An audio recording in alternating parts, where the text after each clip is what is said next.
After 15 years behind bars, you're free. Yeah. How do you feel? I mean, it's good. You know, it's a blessing. It's literally a miracle. In the labyrinth of the justice system, some teens have found themselves facing lengthy sentences. This video will explore the 20 longest sentences given to real teens, focusing on their unique stories and the complex circumstances surrounding their cases. Let us delve into this somber yet thought-provoking journey. Number 1. Cyntoia Brown.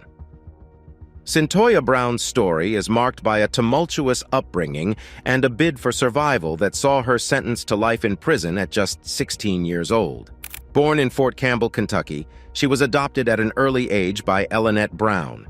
Cyntoia's life was filled with struggles, including an emotionally unstable childhood and being a victim of sex trafficking.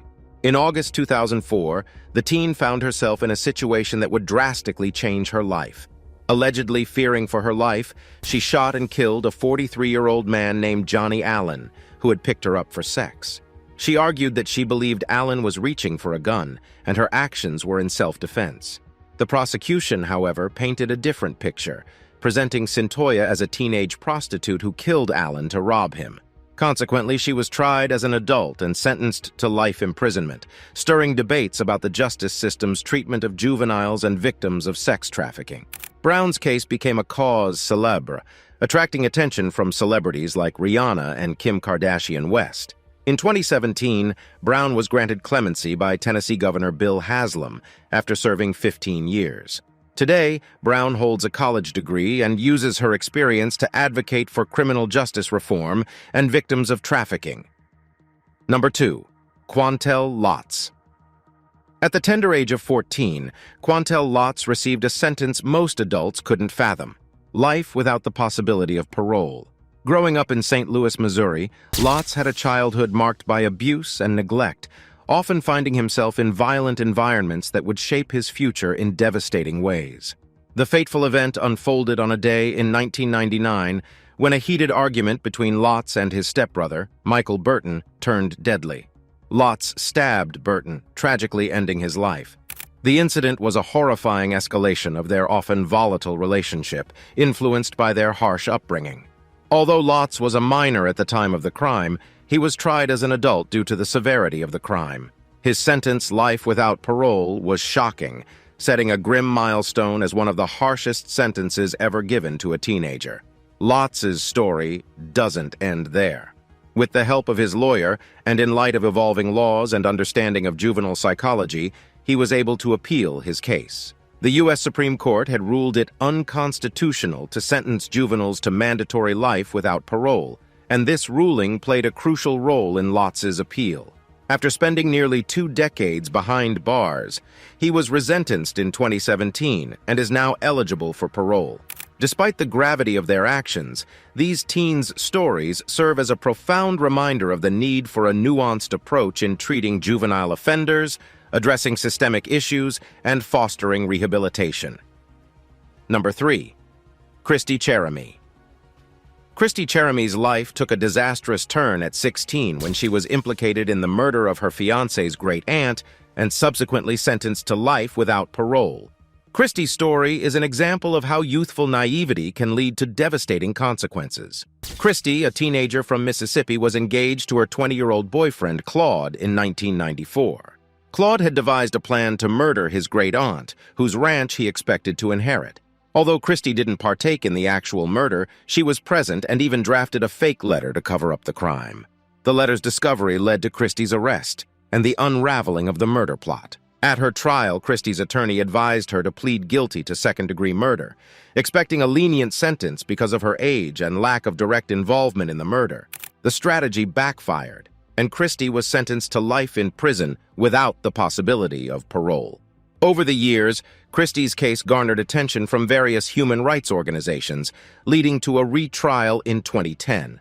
The court acknowledged her role as an accomplice and the mitigating factor of her age at the time of the crime, but upheld her sentence. Despite her situation, Christy committed herself to education, earning her GED and even teaching other inmates. In November 2020, after nearly 3 decades in prison, her life sentence was commuted to 40 years, giving her a glimmer of hope for a life outside prison. Number 4. Latarian Milton. Latarian Milton's case is unusual, as the Florida native gained notoriety at the young age of 7 for grand theft, auto, and assault. However, as Milton grew into his teens, his crimes escalated, and his encounters with the law became increasingly serious. Milton first gained national attention in 2008 when he stole his grandmother's SUV and took it for a joyride, causing multiple accidents along the way. When confronted about his actions by local news reporters, he showed a shocking lack of remorse, stating that he did it because it was fun to do bad things. Unfortunately, Milton's behavior worsened as he grew older. At 16, he was involved in an armed robbery, resulting in his arrest and a significant sentence. This event marked the culmination of a series of encounters with law enforcement, displaying a clear pattern of escalating criminal behavior. Milton's story is particularly thought-provoking as it highlights the challenge of early-onset criminal behavior. His case has served as a cautionary tale, prompting discussions about the importance of early intervention, the effect of media attention on troubled youths, and the potential repercussions of neglecting such issues. Number 5. Antonio Nunez Jr. Antonio Nunez Jr.'s life took a catastrophic turn when, at the age of 16, he was implicated in a kidnapping case that ended in a brutal homicide. The incident unfolded on New Year's Eve in 2010 in the southern area of Texas. Nunez, along with 2 older men, was accused of abducting a 15-year-old girl and her boyfriend, Jose Avila. The kidnapped couple were driven to a remote location where Avila was fatally shot. The young girl was released unharmed but traumatized by the horrifying experience. Nunez was charged as an adult and subsequently convicted of murder. The court handed him a life sentence, marking him as one of the youngest individuals in the United States to receive such a harsh punishment. Throughout the trial, his attorneys argued that Nunez was merely a follower, manipulated by the older co-defendants, and should not be held to the same level of accountability. However, the plea fell on deaf ears, and Nunez was sentenced to spend the rest of his life in prison. His story raises complex questions about the fairness of trying juveniles as adults and the implications it carries for their futures. Number 6. Jordan Brown. In 2009, Jordan Brown from Pennsylvania became one of the youngest people in American history to be charged with homicide. At just 11 years old, Brown was accused of murdering his father's pregnant fiancée, Kenzie Houck, and her unborn child. Prosecutors alleged that Brown had committed the crime due to jealousy over the impending arrival of a new sibling. Consequently, Brown was charged as an adult, inciting a legal battle and public outcry. The court's decision to try him as an adult was seen by many as extreme, given his age and developmental stage. A 3-year-long legal battle ensued, ultimately leading to his conviction and sentencing to a juvenile detention center until the age of 21. However, Brown's legal team fought tooth and nail to appeal the decision.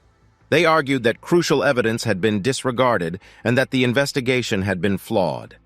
In 2018, after years of legal wrangling, the Superior Court of Pennsylvania overturned Brown's conviction, citing a lack of physical evidence. This event marked a significant moment in the debate over the treatment of juvenile offenders, specifically focusing on the appropriate age for a minor to be charged as an adult. Number 7. Lionel Tate. In 2001, Lionel Tate became the youngest American ever sentenced to life in prison without the possibility of parole.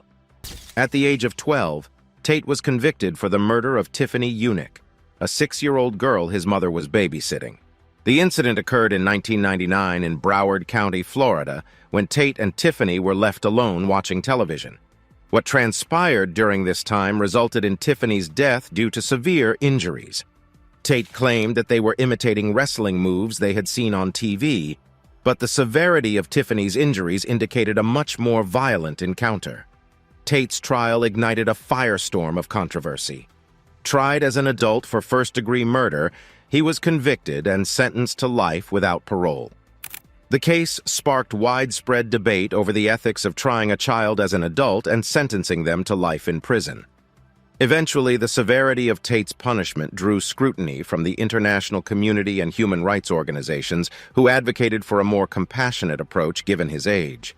In 2004, an appeals court overturned his sentence due to the fact that he hadn't been given a mental competency hearing before or during his trial.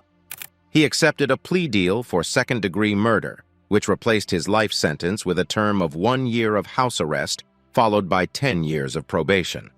Sadly, Tate's story did not improve following his release. He would find himself in and out of prison due to multiple probation violations and additional criminal charges, raising serious questions about the rehabilitative function of the justice system. Number 8.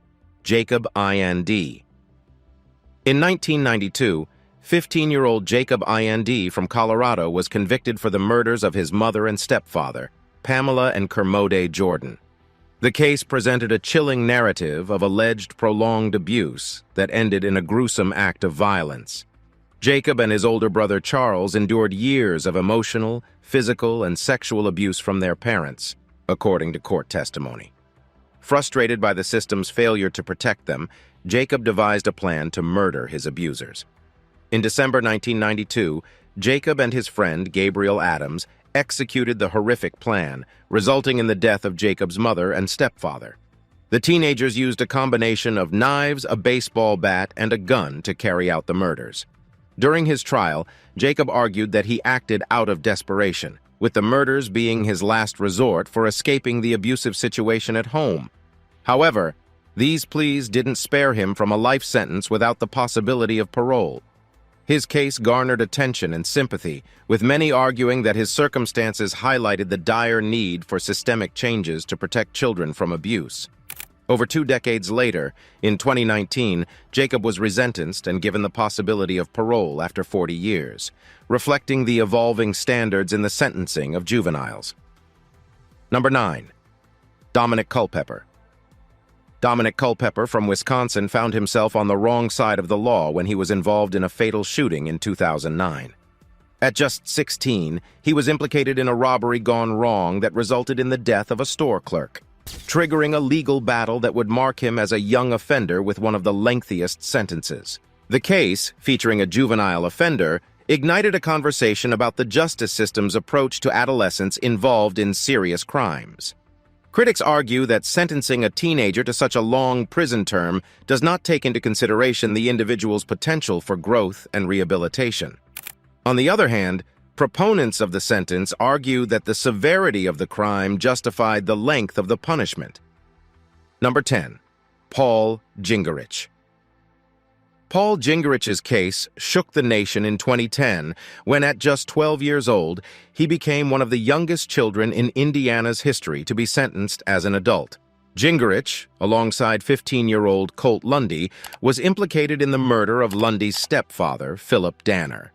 The murder plot, according to court documents, was hatched by the 2 young boys in response to Lundy's fear of his stepfather. They believed that Danner would be violent towards Lundy if he discovered their plan to run away to Arizona. The boys shot Danner in his home, took his car, and fled the state but were soon apprehended in Illinois. Given the severity of the crime, Gingerich was waived to adult court, where he pleaded guilty to conspiracy to commit murder. He received a 30-year sentence, marking a grim milestone as one of the youngest children to be sentenced as an adult. Over the years, Gingerich's case has prompted significant legal reform in Indiana, specifically dealing with juvenile sentencing and waiver to adult court. His sentence was eventually overturned in 2015 following these legislative changes, and he was resentenced to 25 years, with some portion to be served in a group home or on probation. Number 11. George Stinney. The case of George Stinney, a black teenager from South Carolina, is one of the most infamous in the annals of American justice.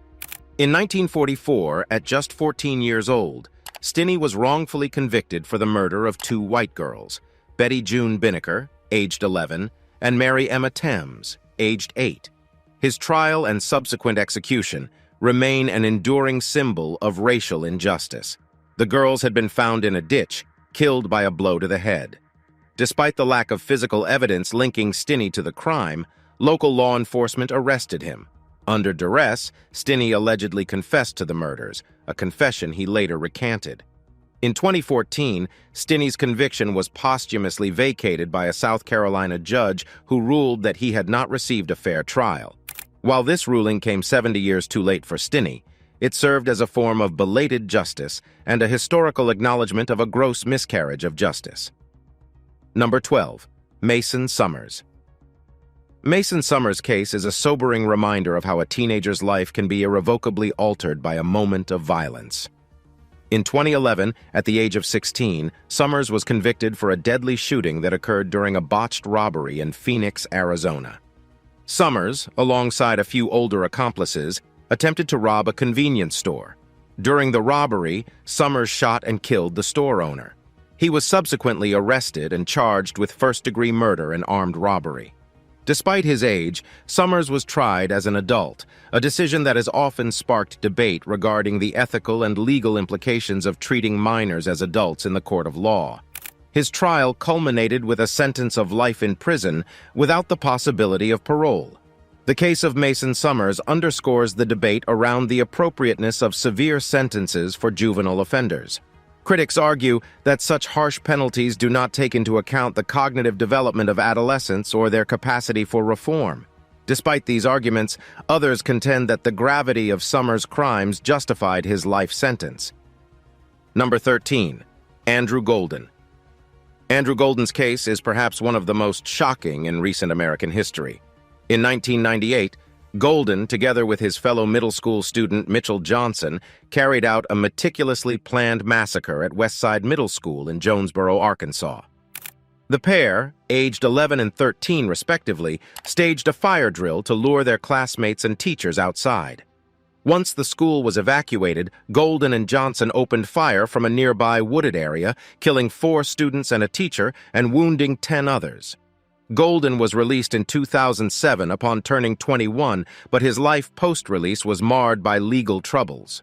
In 2008, he was killed in a car crash at the age of 33. His case serves as a chilling reminder of the potential for extreme violence among even the youngest members of society and the challenges in dealing with such situations within the legal system. Number 14. Nathaniel Abraham. In 1997, Nathaniel Abraham from Michigan became one of the youngest individuals in U.S. history to be charged and convicted for murder. At the tender age of 11, Abraham was implicated in a shooting that resulted in the death of 18-year-old Ronnie Green, Jr. Abraham, who was said to have the mental capacity of a 6- to 8-year-old, was tried as an adult, sparking an outcry from civil rights organizations and juvenile justice advocates. His case fueled an ongoing debate about the ethics and legal implications of trying minors as adults. Abraham's story does not end happily, however. Despite early signs of turning his life around after release, he later found himself on the wrong side of the law once again, facing multiple charges in separate incidents. His case raises complex questions about the efficacy of the juvenile justice system and its ability to rehabilitate young offenders. Number 15. Robert Thompson and John Venables. The United Kingdom was rocked by a shocking and tragic crime in 1993 when 2-year-old James Bulger was murdered by 2 10-year-old boys, Robert Thompson and John Venables. The case was harrowing not only for the brutal nature of the crime, but also due to the tender age of the perpetrators, making it one of the most high-profile cases in British criminal history. Thompson and Venables lured Bulger away from his mother at a shopping center in Bootle, Liverpool. The toddler's battered body was found 2 days later on a railway line. The brutality of the crime and the age of the killers sparked outrage and horror nationwide and worldwide. Both boys were charged and found guilty of murder, becoming the youngest convicted murderers in modern English history. They were sentenced to detention until they reached adulthood, at which point their release would be determined by the UK's parole board. In 2001, both Thompson and Venables were released on lifelong license, and new identities were given to them for their protection due to the high-profile nature of their crime. However, Venables has since been returned to prison on multiple occasions for parole violations, reigniting public debate about the case. Number 16. Krul Konye. Krul Konye's case is a stark reminder of how a momentary decision can have life-altering consequences. At the age of 15, Konye, a resident of Newark, New Jersey, was involved in a fatal shooting that led to his conviction for murder. In 2012, Konya and a few accomplices attempted to rob a local businessman. The robbery ended in a fatal shooting, leading to Konya's arrest and subsequent trial. Despite his age, he was tried as an adult, a common but contentious practice in the American legal system when dealing with serious juvenile crimes. His trial ended with a sentence of life in prison without the possibility of parole. Konya's case has since been referenced in debates around the severity of sentences for juvenile offenders, the potential for their rehabilitation, and the societal implications of incarcerating minors for life. Number 17. Curtis Jones. Curtis Jones's case is a tragic tale of abuse and its aftermath. At the age of 12, Jones and his 13-year-old sister, Catherine Jones, became the youngest children in U.S. history to be charged as adults for first-degree murder. The siblings were residents of Brevard County, Florida. Living under the roof of their father and stepmother, both children were victims of severe abuse. Curtis was allegedly sexually abused by a male relative living in the same house. When the children's plea for help went unanswered by the authorities, they decided to take matters into their own hands. In 1999, they hatched a plan to kill their father, stepmother, and the other male family member. However, they ended up killing their father's girlfriend, Sonia Nicole Spites. Panicked by the enormity of their actions, the children fled but were soon captured. They were tried as adults and sentenced to 18 years in prison, followed by probation for life. Curtis Jones was released in 2015 at the age of 29. His story brings to light the complex issues around child abuse, the response of social services, and the need for reform in the sentencing of juvenile offenders. Number 18. Mitchell Johnson. Mitchell Johnson, alongside his classmate Andrew Golden, were responsible for a heinous act of violence that sent shockwaves across the nation. At the age of 13, Johnson participated in a meticulously planned and executed shooting at Westside Middle School in Jonesboro, Arkansas, in 1998. The young boys staged a false fire alarm, luring their fellow students and teachers outside. As people filed out of the school, Johnson and Golden, positioned in a nearby wooded area, opened fire. The horrifying event led to the death of 5 individuals, including 4 students and a teacher. The incident not only sparked conversations about school safety and gun control, but also about how the judicial system deals with juvenile offenders guilty of serious crimes. Johnson's life after the release presents a grim picture of the challenges that exist in reintegrating such individuals into society. Number 19. Cameron Coker. The case of Cameron Coker is a grim reminder of the potential lethal consequences of child's play. In 1989, Coker, a 9-year-old from Pennsylvania, shot and killed his 7-year-old neighbor, Jessica Carr. The event was shocking due to its senseless nature and the tender age of the involved individuals. On the day of the shooting, Coker, reportedly upset over losing a video game to Jessica, retrieved his father's hunting rifle. From his living room, he fired a single shot towards Jessica, who was riding a snowmobile in her backyard. The bullet struck Jessica, who later succumbed to her injuries. Cameron Coker was charged as an adult with criminal homicide, making him one of the youngest individuals in U.S. history to be tried as an adult. The court proceedings generated national attention and debate over the justice system's approach towards young offenders. Ultimately, Coker was convicted of involuntary manslaughter and was sentenced to a private residential community home until his 21st birthday. Post-release, Coker has managed to steer clear of legal troubles. His case, nonetheless, has left a lasting impression on the national consciousness regarding the treatment and sentencing of juvenile offenders. Number 20. Derek and Alex King. In 2001, the United States was taken aback by a shocking crime committed by 2 young brothers, Derek and Alex King. Aged 13 and 12, respectively, the siblings were found guilty of bludgeoning their father, Terry King, to death in their home in Florida. Their case took an unexpected turn when a family friend, Ricky Chavis, a convicted child molester, was implicated. The boys claimed that they had killed their father to protect themselves from physical abuse and that they planned to live with Chavis afterward. The King brothers case is a clear example of how children can fall prey to manipulation and highlights the issue of minors being tried and sentenced as adults for serious crimes. This case, among others, underscores the importance of appropriate intervention and prevention strategies to deter juvenile delinquency.